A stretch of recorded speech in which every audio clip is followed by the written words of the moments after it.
Jeff Shinabarger's taught us how to do that. I appreciate it. I've just not been on this side of it. It's kind of nice, isn't it? Yeah, and with a room of innovators, too. Right. It's an honor to be with you guys. Yeah, this is going to be fun.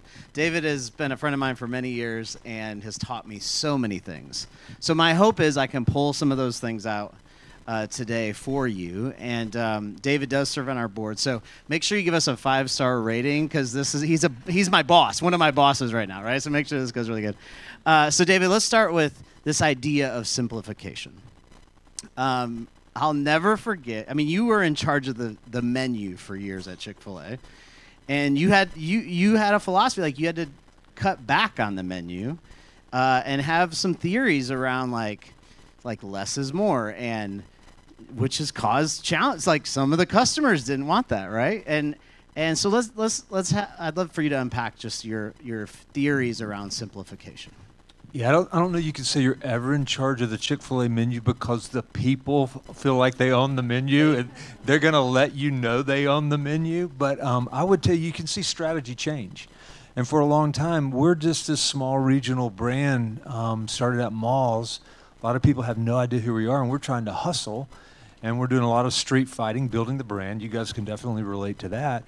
And we had plenty of capacity in the kitchen, and we could add things. And when we added things, we could, reach a new segment of the audience. But then after a while, as you start to see growth, you just can't keep adding and adding and adding. And so we got to a place where we had to figure out what warrants sticking around. For us, it's the menu, but you could apply this to whatever you got going on as well. What fits the program now? And so we had to start being a little more selective, and we kind of created these criteria that we would use. We sometimes use a model called three-legged stool. We like that metaphor because you got to have all three legs working, and one of them was, well, does the customer love it? One of it is, can we execute really, really well, and does it fit store operations? And the third is, economically, is it making money for us? And so we had some things that were, they might have met the criteria on one or two legs, but not all three anymore. But there was a lot of emotional attachment to these things. And I'll give you one example. I was going to say, you're going to give us one of the examples here? Yeah. Does anybody remember carrot and raisin salad? Okay, people act like they love carrot and raisin salad. I'm like, where were you? You weren't ordering it. I remember we had a big birthday celebration for Truett Cathy at the Woodruff Arts Center. And it was a big shindig. And his wife, Jeanette Cathy, was there. And we had a host who's like a comedian, and we'd just gotten rid of carrot and raisin salad. And he made a joke about it. And I'm like, no, it was too soon. And she stood up. He said, we'll always have it in our hearts. And she stood up on the front row and said, but we need it in our restaurants. I'm like, oh. But we took carrot and raisin salad off the menu because we made it from scratch, took a lot of equipment, took a lot of time. It was 0.16% of sales. That number's etched into my memory. So I'm like, come on now. At some point, the return's not there. And so I think what we learn from that is you just have to figure out it. Maybe there is still some emotional attachment. Maybe it could be small, and it just is so core to who you are, you got to have it. But I'm not sure carrot and raisin met the criteria. And so we started getting reps on how you kind of prune things a little bit. And that's a lesson we learned. Here's the takeaway. Yeah. You will sometimes have to prune the good in order to make way for better growth. And if you're a gardener, you fully appreciate that. You got to trim back branches. And if you don't, you're going to choke the thing out. The rose bush isn't going to flourish. So you're going to have to trim it back. And then you're setting the table for another season of growth that exceeds that which you just left. That's hard to do. I mean, that's hard, especially when, there's the one donor that always gives to the one program. You've done that, too, because I've seen it. You had to let some of your early-stage babies go. Yeah, and that's hard, especially when you created it. It's like, no, I did that. Here's the reason why I did that, and here's why we should keep it, and here's why. But yeah, there's a point at which some things need to end. Do you have any advice on that process of how to do it well? Well, I think you need some sort of criteria, and so we begin to. We can talk more about process because I actually think if you're an innovator, you sometimes think that's just the realm of the creative, and there is most definitely a place for creative thought. It's critical, but I would tell you there's also a lot of opportunity for good process and structure, and to some of you that feels life sucking. I don't want that. But I can tell you it can be a real friend, and so we had to start to sort of layer on new types of process and structure, and say in this new environment as we grow, we need to figure out what fits and what makes sense, and so we created thresholds, and just as it relates to the menu, things need to hit certain thresholds. If they don't hit those thresholds, probably not going to serve the business like we need it to. And so we have that. It could be taste of food. It could be contribution to sales. It could be how much complexity does it add? And is it, no pun intended, because we sell lemonade, but is the juice worth the squeeze? And that's what you have to kind of run it through that kind of filter. That's using process, but it helps you. It takes some of the emotion out. Yeah, and sometimes you have to have checks and balances. I mean, that's an example of, from our board, one of the stories that I don't know what all the stories you were thinking about that I cut out, but we had a project that was amazing from a social return perspective. We were making bags. Is this the project you're thinking? Okay. We were making bags out of old billboards, like vinyl billboards. We upcycled them. We employed refugee women in the Clarkston community to make them into these bags. It was this beautiful, I mean, at every level of the story, it was like the most amazing project you could ever imagine. People had supported it. I knew all the women. It was very personal to me. And there was levels of success from a social standpoint, but the economic model, it couldn't sustain. And so we had this long conversation, and as an organization, it's like, are we a bag organization and a job training organization, or are we going to do training for all these other nonprofits? And I'll never forget that board meeting, because I thought it was like a 50-50 vote. Like, I thought it was going to be really close. There was 10 people there, which is not great for a vote, I'll be honest with you. But there was 10 board members there. I was one of the board members, and the vote was 9-1. I was the only one that wanted to keep it, which was interesting, I think, for me, because it was like overwhelmingly what it said was, hey, the people that I've put around you to surround you see something you don't see. And it was very humbling for me. Okay, you're in charge of innovation. Innovation for all of... He's in charge of innovation for all of Chick-fil-A. So that's interesting. So if you have any ideas of potential chicken recipes you want to give him, you can do that on the way out. But I'm joking, obviously. So you have this combination of simplifying but also experimenting. So how do you keep experimenting without just adding new things and new things and new things to determine what to add in? Yeah, so what I would tell you, at Chick-fil-A, there's sometimes an unhealthy sense that we can't make mistakes. And that's been part of the unofficial culture that we call that a cultural virus, and we've tried to kind of root that out. And I have to remind people, hey, go back to the beginning. Truett Cathy was an innovator. He's the one that created a chicken sandwich and started selling it, took the bone out, figured out how to cook it quick. He helped take food into malls. That was not a thing, and he had a sister that ran a gift shop at Greenbrier Mall here in Atlanta, and she said, there's no food here. Bring your sandwich in here. And so I call her like Gladys. Her name was Gladys. I got a great picture of Gladys, cat glasses and everything. She was like OG innovator. Truett, come here with a sandwich. And so he did, and that was the beginning of Chick-fil-A in 1967. And then he created a very different way to lead the restaurant. He had operators, and he had a very unique financial model. They didn't have to put up a lot of money. He'd capitalize it. They'd split profits. And so all these things that Truett did that were really, really innovative. And then Dan, his son, super innovative. All kind of crazy stories about Dan. And I say it's in the DNA.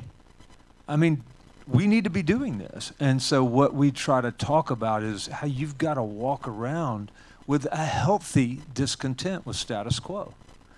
And that's different than an unhealthy discontent, which can, I mean, that can just not be good. It could be bitterness or, it's contempt, whatever. We don't want that. But an unhealthy discontent, well, what could be? And I think when you give yourself permission to do that, and you recognize that things are going to evolve, and what was the vision, what inspired you at one point in time, what got you from where you were to where you are today, may not be the same thing that's going to get you to where you're going to go. But that thing served its purpose, and we should celebrate that. I love the way that Maya, they're talking earlier about celebrate. We should celebrate that, but it may not be what's next. And so it may be time to let it go and move on to the next thing. And so what we're really trying to do is help people understand there's not much that's sacred in our business. And you have to figure out in your organization what really is sacred. Like at Chick-fil-A, don't open on Sundays. The corporate purpose, that's really sacred. Beyond that, there's not much you can't put on the table and talk about. So you have to figure out what are your Sundays, what are your corporate purposes, what are the untouchables, and then give yourself and others permission to kind of tinker with the other stuff. I mean, the chicken sandwich is pretty. That'd be tough to put that on the table. It is, but that I've had conversations both with Truett and Dan over time. Like Truett was not loving the idea that we were going to do a spicy version of the Chick-fil-A sandwich. He didn't particularly like that, and I still remember we came out with that in like 2008 when the Lehman Brothers.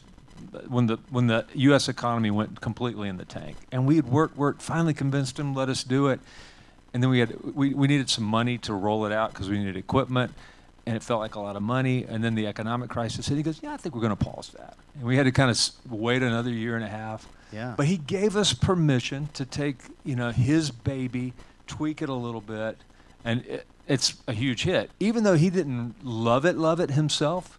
So even that, we've had some permission to play around with. We just did kind of a seasonal treatment of the original Chick-fil-A sandwich. So yes,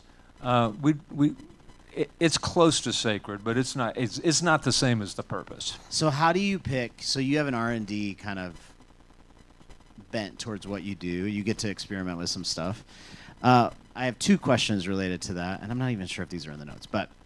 One is, how do you pick the ones to actually greenlight, to actually move forward with? And then secondly, for nonprofit leaders, how do you even have time to experiment? Like when you're running the program, you're doing the fundraising, you're doing the payroll, you're writing the fundraising letter. You guys are all with me, right? Like how do you have time and space, or what encouragement would you give to make time and space? All right, so those are two different things. Remember the second question, and I'm going to go to the first one because this is where we all kind of get tripped up. I would tell you guys, you got to be really careful when you get an idea, particularly if you're leading your organization or you've got enough influence or juice to kind of get after it. You got to be careful just immediately going to one idea and saying, we're going to run this out. I see people get in trouble doing that all the time. So what I would tell you we use something, you can look it up, just Google design thinking. We went on a long learning journey all the way out to Silicon Valley, which is kind of where this was born. Think all the tech startup. They created kind of a process to help you go from an opportunity to, brainstorming it, prototyping it, testing it before you ever kind of get to launch. What I would tell you, you want a lot of ideas, a lot of opportunities, and then you want to figure out, how do we vet those? How do I create kind of an idea competition before we start committing too much? And the key is you don't want to commit too much to the ideas at the beginning. You want to vet them. And it's almost think like a hurdle they got to get over. We call it stage gates.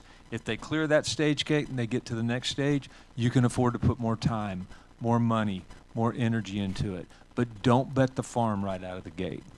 And so the key is lots of ideas, a process like design thinking to vet them, and then that helps you understand where you can afford to invest. Now, is that an absolute guarantee of success? No. You should expect failure. And I love what was said earlier today. Failure if you think of it as learning, I 100% endorse that. That is true. That is an opportunity to learn. You're going to have failure, but your batting average is going to go way, way, way up. And the quality of ideas is going to go way, way up. And you're not going to burn up the resources of the organization in the same way that you would if you just get this one or two things and you're just locked in, you're running that out no matter what. So in your space, that means like doing test scenarios and bringing people in and trying things and experimenting with a small group of people. In the nonprofit space, that could look like, hey, I have this idea. I'm going to write something up about it, a one-page thing. Bring 8 donors around and say, here's something we're talking about. What do you think? Give us some feedback. Is that kind of what you're thinking? Yes, we sometimes say go to from low resolution to high resolution. What does that mean? I'm going to give you food, then we'll take an idea. Food would be, let's just play with it in the kitchen. And let's just all get around and kind of taste it. And then we try it. Then we actually make some, take a picture, write a description, put it on the internet, and ask people who aren't actually tasting the food, what do you think about this? Does this get you excited or not get you excited? Then we'll actually put it in front of people, and they'll actually eat it and tell us what they think. And just kind of, then we'll put it in restaurants and say, well, did it perform in restaurants like we thought it would? So there's just sort of, the bar gets higher as you go. If you're thinking about an idea, I love the idea. Put it on a piece of paper, put it out in front of people. Here's the ultimate trick. Would they pay money for it? That's the test. If it's free, I'll do that. There's got to be a value exchange. And so ultimately, we have to get to a place where we're trading your money for the idea, and you got to decide it's worth it, and you'd actually come back and do it again. So low resolution means you have not spent a lot of it's not precious at this point. If you go to precious too soon, you won't change it, and you're going to need to change it. That's the problem. Like, we make things out of foam core all the time because we can get rid of it, and we can modify it on the fly. If we make it too high resolution, we've got too much invested in it, and we're not going to modify it when it needs to be modified. So a low res prototype can start on the whiteboard. You can make a cheap, we call it a minimally viable prototype, just some cheap version of it, and get a reaction to it. And then raise the resolution. You know, it's funny. You guys might not know this. All the things out in the lobby, even this is all that same board. It's a low cost way to make something look more established. It's kind of fascinating. So going back to the other question, you told me to remember the second question. Time, like when you think about R&D, especially through the lens of nonprofits, what advice would you give? Like, would you time block that? Would you like claim it? And how much do you think the average nonprofit leader should be thinking about that? All right, so here's what I would say to the nonprofit leader. You are the lid on your organization. Okay, I'm going to steal from John Maxwell. You guys probably know him, teaches about leadership, and he always says, as goes the leader, so goes the organization. He'll say that 9s and 10s won't work for 7s, at least not very long. And so that's a principle that sort of guides us as well. If you have a Chick-fil-A operator, you want them to be a 9 or 10 so they can attract 8s and 9s, to be leaders inside that restaurant. And he talks about that's the law of leadership. That you become the lid. And so you have to think you're the lid. So you've got to continue to sort of elevate your thinking, and a part of that's got to be vision for what the future looks like, because if not, you're the lid on where this thing's going. And you have to be careful, again, recognizing we're always sort of on this journey from here to there. There was some place in the past, and you've worked to get to where you are today, but you always need to have this sense of where you feel like here is or there is as you look into the future. Where are you trying to go? And how do you elevate up, think at a high enough level, and think far enough out that you're not abdicating your leadership responsibility. And so if you're doing that, you have to carve out some time, hopefully on some regular basis, to think and maybe pull people together and imagine and start working on sort of an innovation portfolio. So you guys, Chick-fil-A specifically, you research things, you ideate things, you research things, you try it out, you experiment with it, and then all of a sudden there's some release strategies. And one thing I've noticed is like too many nonprofits. It's like, we're launching this thing in 2 weeks and we have a fundraiser next week. And it's like, and the results aren't going to be there. But you kind of build out a seasonal plan. Is that fair to say? Yeah, we've had to evolve to this because you learn from all the things you don't do as well as you would like. And I'll give you 2 words. One is pipeline and pantry. Those are the 2 words. In case I forget, yell them back to me. But pipeline and pantry. You want a pipeline of ideas all the time. This is not a discrete turn it on, turn it off every now and then kind of activity for a leader, in my mind. And you may have other people in your organization that you're bringing them into responsibility around this. But I think you need a pipeline of innovative ideas. Oh, some are little, some are big, some could even be transformational. That's fine. But how does the organization, how does the program, how does the team need to evolve over time? And when I say pipeline, they can be at different stages in the process. It can be early stage, not quite sure, just thinking about it, let's do some low resolution prototyping, to stuff that's almost fully baked. And if you always have things flowing through, first of all, I'll tell you, back in the early days, we used to almost decide what was going to get promoted to customers before we had the work done. And it can lead you to making bad decisions. It's got to go now, even if it didn't really meet all the thresholds that we had today and is not worthy of rolling out. You don't want that. You want to get ahead of this a little bit and have things sort of earn their way through the pipeline. And then what I actually love is when it's ready to go, you don't actually have to get it out right now. You stock the pantry with all these innovations, ideas. And then you will figure out through a strategic planning exercise, that's a fancy way of just saying you're thinking strategically about the business with your, some of your key stakeholders. When's the right time to do that? Under what set of circumstances can we do that? Are we ready? Do we have all the, is the table set for us to kind of put this out there and not rush just because you're done. You're done with the innovation or you're done with the prototyping part. So you have a pantry right now of ideas that we don't know about. Yes. That are ready to roll We did out. not, and we said we're going to get one. And we're going to get ahead of the process. And what this means, we have stuff in the pantry that'll never see the light of day. Right, it never makes And it. we might have thought it was the bomb when we released it, but now we got something better. Oh, interesting. And so this is how you get better stuff out there. Is you just create this rhythm, this discipline. It's just kind of part of how you do business. And we do it in all kinds of areas. Food is just tangible, so it's easy for us to imagine that. Sure. But I mean, we've been doing this for the drive-through forever and ever. The drive-through continues to evolve. Yeah. And we're always thinking, we have to look out and anticipate, well, where's this going? And so all kind of drive-through solutions.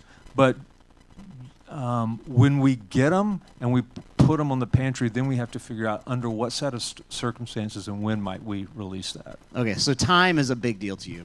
Let me tell you, time is a big deal to Mr. David Farmer, and he taught me so much about time. I'll never forget the first time we tried to get a meeting with you, and your assistant was like, I don't know what the exact thing she was like. He's available in 2027 or something. Like it wasn't that extreme, but he like I had to plan out far in advance to get on his schedule. So can you explain your kind of philosophy around time management? Because I want to say this, because it's changed my philosophy around time management. Like his example has directly changed how I operate today. So here's a disclaimer up front. If you're one of these folks that gets up and you don't want to be bound by any kind of schedule or you want complete freedom to do whatever today, what I'm about to share may create anxiety for you.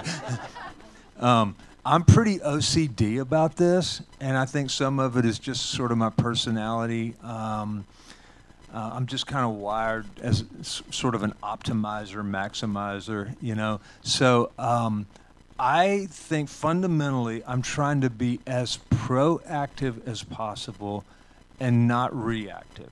Now, having said that, life is real for all of us. And so every day we get up and stuff happens that we never saw coming. We have no choice. We have to react. That's just the responsible thing to do. So that's real. And I can come back and tell you how I try to account for that. But I try to be as proactive as possible. And so I start by saying, what are the roles that I play? And it's not just relative to your work. I'm a husband. I'm a father. I have my Chick-fil-A responsibilities. I have these responsibilities outside of Chick-fil-A. I kind of define what are those roles. And then you have to, at some point, go through some exercise. You said, this is what success looks like in each of those roles. This is what thriving looks like. And then we all have exactly the same amount of time. And so we have to decide, how am I going to allocate that time out? Think pie chart. How big's, and you got some other stuff like, I just got to take care of myself. Well, how big's that slice need to be? How big a slice do I need from my family? How big a slice can I afford to pour into my work? So that's at the super highest level. Keep coming down. I then start thinking, I will think about the year and I'll time block and just start to say, how much time do I need to allocate to these things over the course of a year? If I break it down, what I think that looks, get to a week unit, what's an ideal week look like?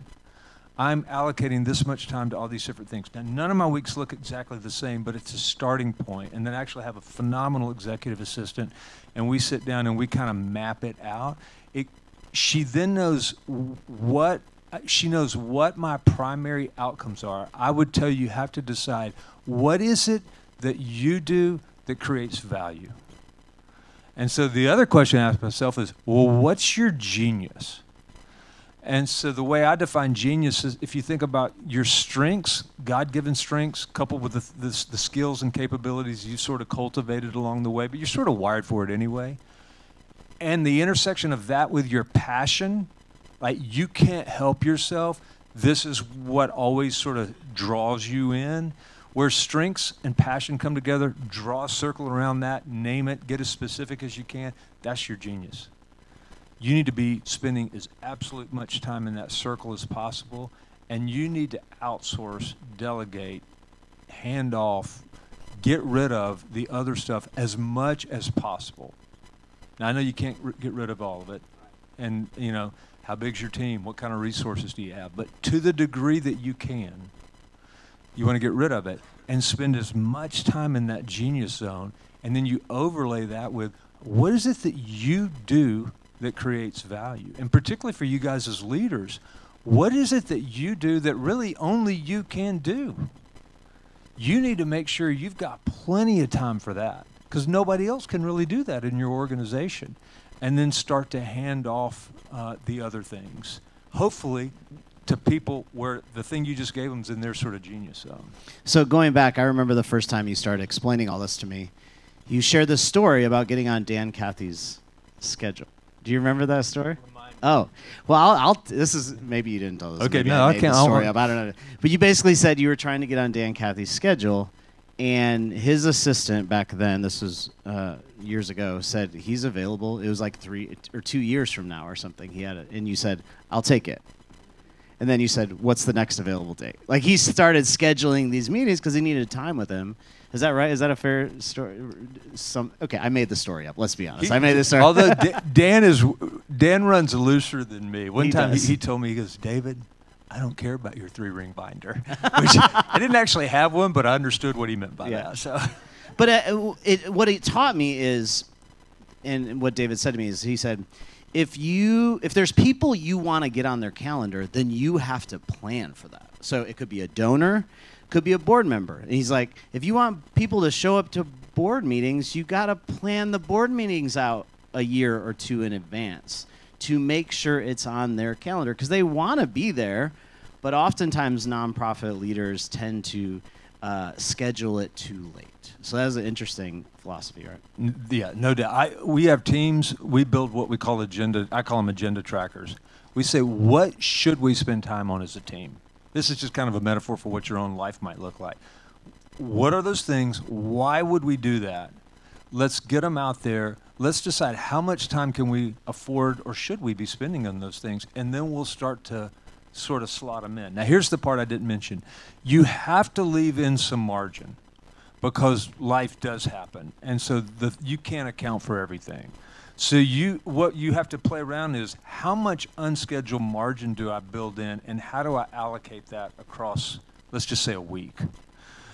That's really, really important. You also have to say, how much time do you need for you? You've got to prep, you've got to follow up, you got to think.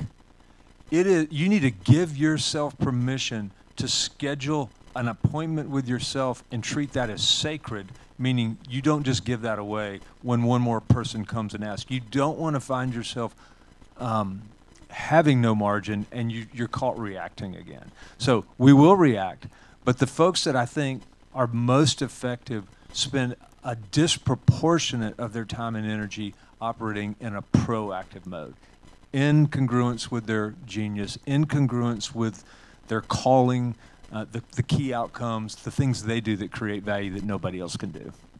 That's so good. For the people online, I want to encourage you to make sure you put some questions. We're going to ask those in just about 10 minutes, but I want to make sure you get your questions in there before we ask the room.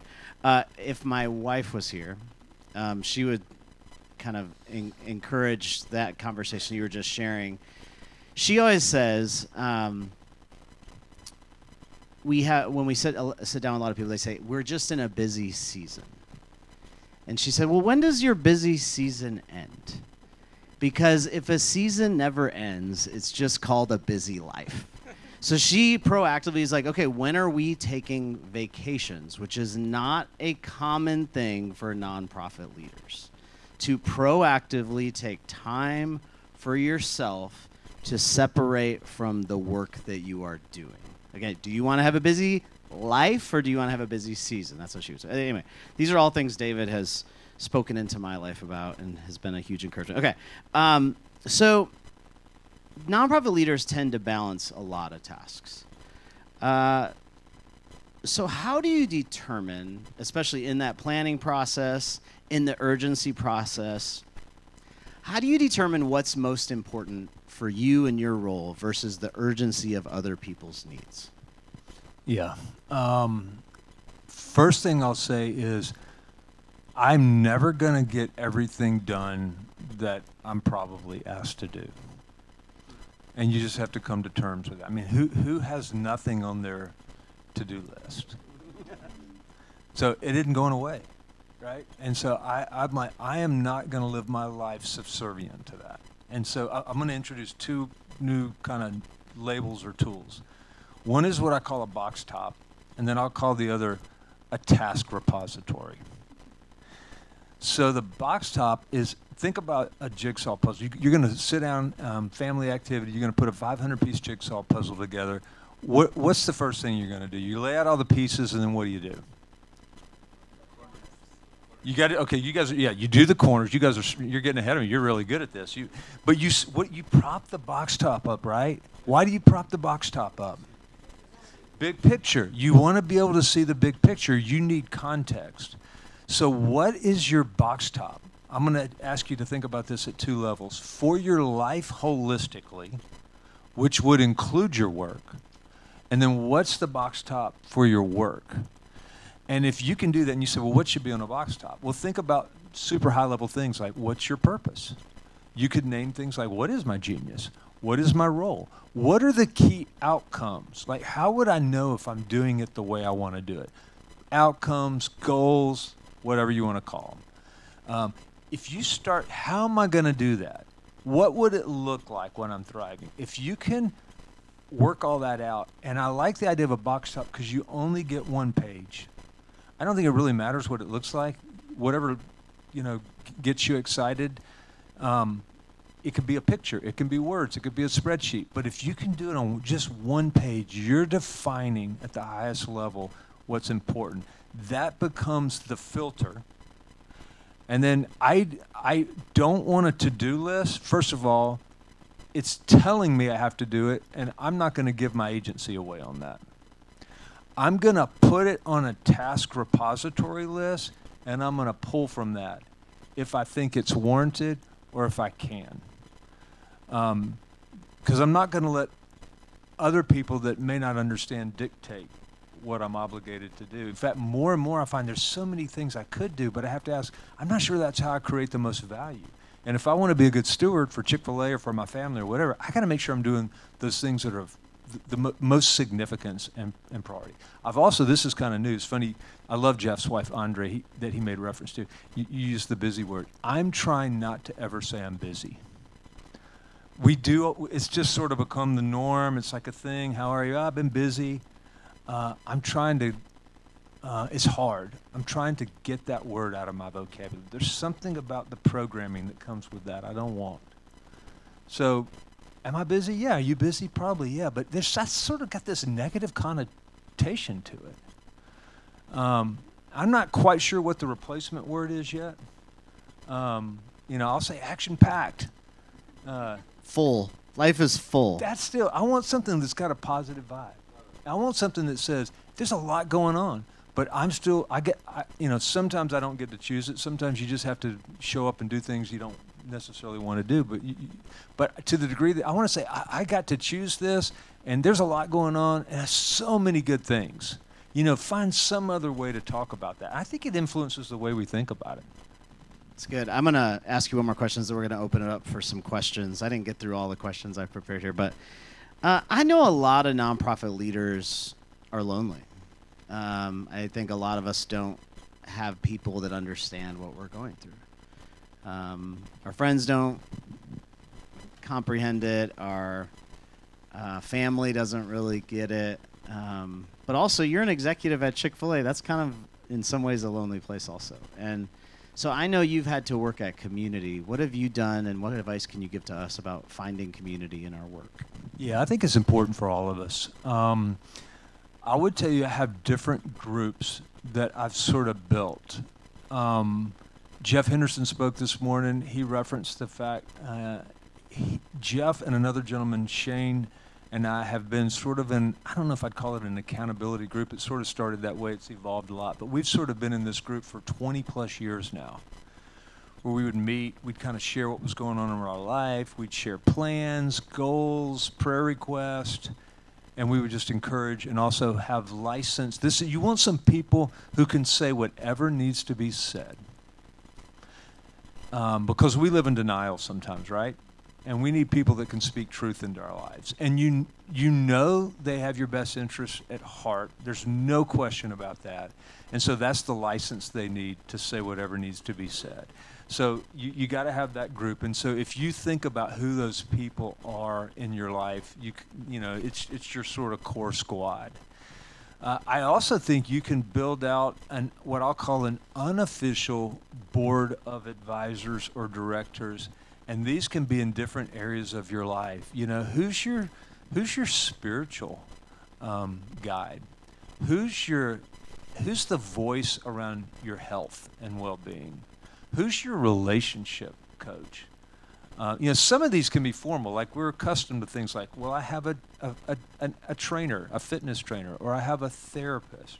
But in other areas, or a financial advisor, you need to kind of build your team together. Now, they don't ever meet all at once. They don't know necessarily that they're on your board of advisors, but on your box top or your sheet, you should call them out and say, Stacy's my financial advisor. James is he's my fitness coach. And who are your professional mentors? I think you can build all that out, and it helps. I love it. Let's open up for some questions. Is there any questions online before I ask the room? I'll just repeat it if you want to. Yeah. Yeah. Okay. Online, I sent a poll about how well are you at time management, and everyone said that they could grow in it or that they really need help. Do you have practical tools, whether it's an app or some sort of method that helps you be productive in everyday life? Ooh, app. I don't have an app, but I have a tool that I use. I just built it on a spreadsheet, quite honestly. But it helps me filter because it's got all the big things like what are my goals, what are my outcomes, I can cross-reference my task repository, take the calendar, and I start blocking. I translate to blocks of time for a given week, because my weeks all look a little different. There's travel, there's different kinds of appointments, and I'll ultimately work it down to a plan, which it may end up, everything's calendared almost. If I can get it to calendar and I create a block for it, it's almost in Outlook, this is what my plan calls for today. I get to the end of the day and I think about the next day. I may not have gotten through everything, and I may have to roll it back in for consideration. I will tell you, I need to look up, I'll tell you a book. Jessica, I was just telling you about this book. A book by a friend, Carrie Nieuwhof. You get it on Amazon for $12, called At Your Best. And Nieuwhof is spelled really, really weird. Nieuwhof. Carrie Nieuwhof, At Your Best. How to get time, energy, and priorities working in your favor. And I just heard Carrie talk about that. I'm like, ooh, that's really, really good. Yeah, and I'll add to that. I think here's a way to begin. Time block something. If you have well, first of all, get a calendar. So that's, if you don't have a calendar, then it's going to be hard. But then choose one priority you have next week, right? Like, even it might be call a board member. Let's just do that, and put in your calendar, call a board member, and claim it on your calendar if that's a priority. Or maybe it's a personal priority you have next week, and it's like think time. Take 1 hour next week and claim it in your calendar for think time, and don't cancel the meeting on yourself, right? Like, actually claim it. And then the next week, maybe it's 2 things you you don't have to start with this master plan if you can't handle that. But the question is, like, how do you start to do one thing? And I think that's a good starting place. Can I throw one more in on that? I learned this from a guy named Tommy Newberry. It's a version of scripting where he'll say elements of your day, literally script them out, and he encourages you to have what he calls an early morning success ritual. I historically was not an early morning person. I think I am now. You may not be, but you could apply this to other areas. But I do have literally a script. Now, when I wake up, everything's not firing right away, and I don't have to think. I just follow the plan. And that's got things like, go work out, go review your day, review your goals, have a time of devotion, all the way down to get to the office. And to have it pre-scripted, I find that you don't talk yourself out of it as much if you can get committed to that. I love it. Let's take a question from the room. Who has a question for David? Yes. I'll repeat it after you. Yeah, go ahead. Yeah. Going back to your concept of like the executive director is the organization, what came to mind is like how can you have this straight and just all the ideas and like we're also a small organization. We just added 4 new people, we have lots of ideas. And trying to filter through, oh, we did that 10 years ago. And I don't want to squelch that by telling somebody that, but then how do you best kind of like foster that innovation with other people to help you? Yeah, I'm going to repeat that question in as quick as I can, which is, how do you take other people's ideas and integrate them into a plan while also not ruining their ideas or crushing their ideas? Is that a fair way to? Is that a good synopsis? Okay. Yes, I would say it's actually a really healthy thing. You've got all these ideas, because that is an indication of engagement and that they care. Then the trick becomes, how do you manage that? And so I talked a little bit about pipeline, sorry. Think a little bit like a funnel as well. You got a lot coming in, but they can't all come out the bottom. That's another form of a pipeline. Sometimes we turn sideways and draw our pipelines that way. The trick becomes, you want to capture them, you want to honor them, and that's a behavior you want to continue to encourage. You just have to have some mechanism for review, vetting, hurdle clearing, and you have to teach the concept that they won't all make it to the other end, but that's okay. What does come out the other end, the quality of that is going to be so much better when it got vetted against everything else. To the degree that they have some ownership in the vetting process, that you figure out how do you bake that in. You know, if there's 5 of you, what's that look like? And is there sort of a regular review process? It's an idea competition of sorts, but a healthy one. It's a good thing. Yeah, and I do think, though, from a culture standpoint, if you want to have a culture of innovation, you have to let some of your teammates try some things out, even though you in your mind know it's not going to work. Because you've already jumped to that conclusion, but they have to experiment with some things to be able to think like you. Like, because that's how you've learned, right? So I think it's okay that you give time and space for them to experiment with things. And they might see things differently than the way that you do. I think that has to be part of the culture. And you can celebrate failures, too. But again, Cass, look at what we learned. I think that's a really healthy part of it as well. So people aren't afraid to fail. Do we have another question online? Oh, CJ has a question. Let's go, CJ. As someone who has to lead a team around innovation, do you have rhythms for inspiration? And then how do you deal with the tension of needing inspiration but also needing to be productive? Because sometimes it's like I could be waiting for inspiration, but I need to be productive, or I'm being overly productive and I'm not really pulling from any inspiration, so it's not authentic. Yeah, CJ, that's a great question. So the first thing that comes to my mind is we have to get out of our day-to-day norm in some way, shape, or form. That may mean physically get out. And you say, is there a rhythm to it? I do think we want some sort of regular. We go on what we might call an experience journey. Let's go to a different place and just see what others are doing. Let's look at a different category. What lessons can we learn? That's one element of it. We also, you can just think about the content that you're exposed to. Coming to an event like this is a way to expose yourself to content. There are all kinds of other opportunities, whether you agree to collectively listen to a podcast together or read a book together. But I do think you want a lot of fresh ideas and experiences. Go have collective experiences together. And you said rhythm. You can put that on a schedule.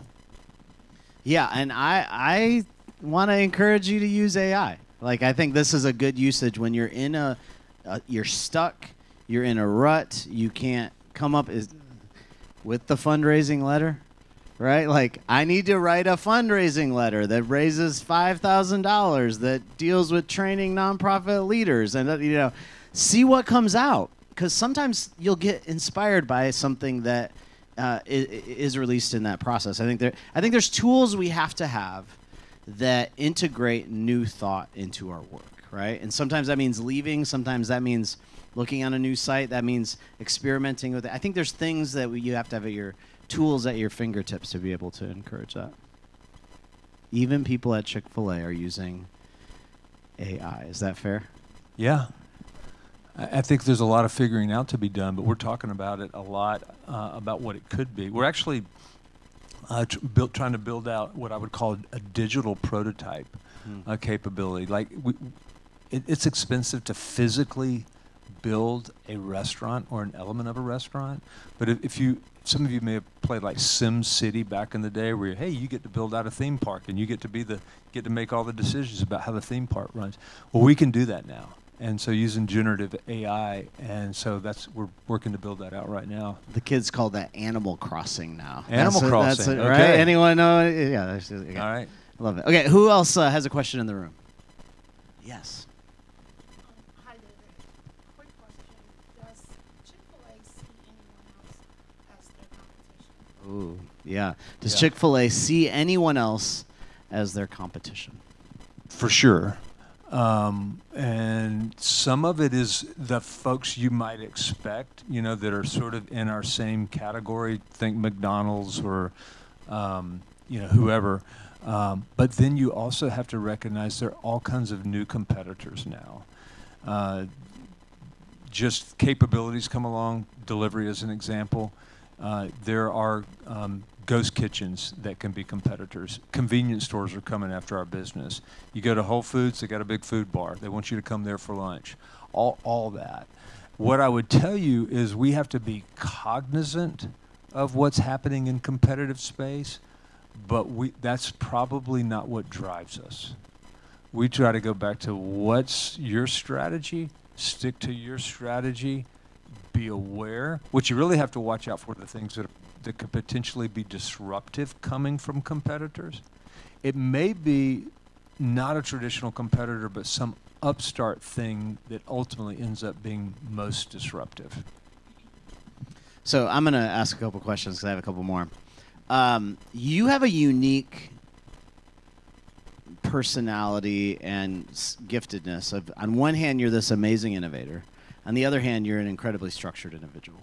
So how do those complement or conflict with one another in your life? Mallory, my wife, would probably answer this question much better than I. Jessica knows my wife. She's laughing. What comes to my mind is the key, I think, is I actually try to surround myself with people that are so much better than at all of it than me. And we have a big engineering team. I can't do engineering like they can, but I can understand it enough to know how to relate to them and even challenge them a little bit. And I'm arguably not the most innovative or creative guy, but I can appreciate it enough. So for me, I say, well, if we're going to be world class, then I need people around us or around me that are part of the group that are literally world class. Now, I may be in a little niche, but it's a niche that matters. Because I'm not trying to be, I don't want the innovation. I don't want to be the lid on the innovation quotient at Chick-fil-A. I'm a facilitator. As you were talking, is there more questions in the room? Yeah. Okay. Go ahead. I have one because I want to ask it because I know everyone in here was thinking it and hasn't asked it. I would crave the structure that you have carved out in your calendar, but how does that actually play out? Like I think about I crave that out, block out stuff on my calendar, but then I've got someone on my team that needs something, boss calls, board member calls, and the whole thing falls apart. So how do you? And I have an amazing assistant too, right? So I can put all that structure in place, and by noon, it's falling apart. And everything then rolls to the next day, and rolls to the next day. And you just end up having everything creep into, after hours, or Saturday, or Sunday. So how do you live by that structure? So I'm going to repeat this question for people online. You were referring to that you crave. What a word. You crave for the structure and for the planning related to your time. But then everything falls apart the minute that you start doing it.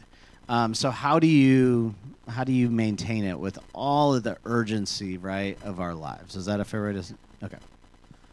I know it's hard, and I know that's real. It's not just you.